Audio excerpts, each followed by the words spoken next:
ओशो के विचार में अगर हम अपने जीवन में गहरा परिवर्तन लाते हैं और खुद को बेहतर और जागरूक व्यक्ति में बदलते हैं तो इसका प्रभाव इतना गहरा होता है कि दुनिया भी हमारी इस नई अवस्था से हैरान रह जाती है। उनके अनुसार परिवर्तन बाहरी नहीं बल्कि आंतरिक होता है, जो अंततः हमारे जीवन और आसपास की दुनिया पर प्रभाव डालता है।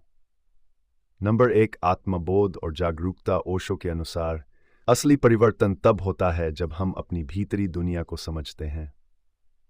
अधिकतर लोग बाहरी दुनिया में बदलाव चाहते हैं, लेकिन अपने भीतर के विचारों और भावनाओं को अनदेखा करते हैं। ओशो मानते थे कि अगर हम अपनी चेतना और विचारों को जागरूकता की दिशा में विकसित करते हैं तो हम केवल अपने जीवन में बल्कि दुनिया में भी बड़ा परिवर्तन ला सकते हैं। जब व्यक्ति आत्मज्ञान की दिशा में बढ़ता है तो वह अपनी प्रतिक्रियाओं को समझता है और उनसे मुक्त हो जाता है। नंबर 2, आत्मस्वीकृति। ओशो का कहना था कि सबसे पहले हमें अपने आप को पूरी तरह से स्वीकार करना चाहिए। परिवर्तन का पहला कदम यह है कि हम अपनी अच्छाइयों और कमियों को पहचानें। जब हम खुद को पूरी तरह से स्वीकार करते हैं तभी हम खुद को बेहतर बना सकते हैं। हम अपने अंदर झांकते हैं और देखते हैं कि क्या हमें बदलने की ज़रूरत है। इस स्वीकृति के साथ ही हम धीरे धीरे एक बेहतर व्यक्ति बनने की दिशा में काम कर सकते हैं। नंबर 3, अहंकार से मुक्त होना। ओशो ने अहंकार को एक बड़ा अवरोधक बताया है। वे कहते हैं कि व्यक्ति को अपने अहंकार से मुक्ति पानी चाहिए। अहंकार हमें दूसरों से तुलना करने, अपनी श्रेष्ठता का आभास करने और सत्य से दूर करता है।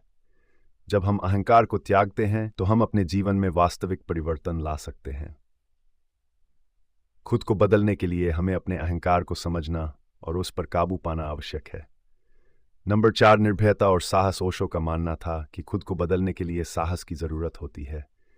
समाज, परंपराएं और लोग हमें लगातार एक निश्चित ढांचे में डालने का प्रयास करते हैं, लेकिन अगर हम सचमुच खुद को बदलना चाहते हैं तो हमें इस ढांचे को तोड़ने की हिम्मत करनी होगी।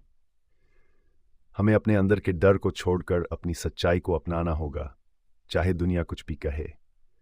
ओशो के अनुसार जो लोग साहसी होते हैं वे ही खुद में असाधारण परिवर्तन ला सकते हैं और दुनिया को हैरान कर सकते हैं।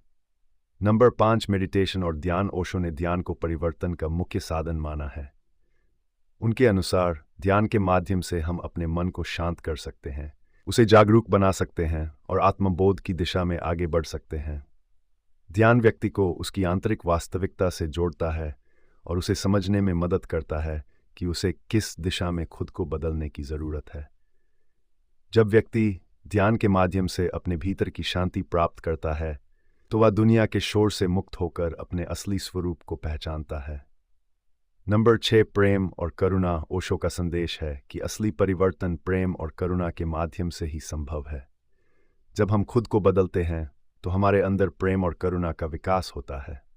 ये प्रेम न केवल अपने लिए होता है बल्कि दूसरों के लिए भी होता है। जब व्यक्ति प्रेम और करुणा से भर जाता है तो उसकी उपस्थिति और कर्मों से दुनिया पर गहरा प्रभाव पड़ता है। लोग उसकी ऊर्जा और शांति से प्रभावित होते हैं। ओशो का संदेश खुद को इतना बदल दो कि दुनिया हैरान हो जाए। यह बताता है कि असली परिवर्तन आंतरिक होता है। जब व्यक्ति अपनी चेतना, विचार और व्यवहार में गहरा परिवर्तन लाता है तो उसका प्रभाव उसकी बाहरी दुनिया पर भी पड़ता है। इस परिवर्तन के लिए हमें आत्म जागरूकता, ध्यान, साहस, प्रेम और अहंकार से मुक्त होना आवश्यक है। ओशो के विचारों का सार यह है कि अगर आप अपने जीवन को जागरूकता और आत्मबोध की दिशा में बदलते हैं तो आपका यह आंतरिक परिवर्तन इतना प्रभावशाली होगा कि दुनिया उसे देखकर हैरान रह जाएगी।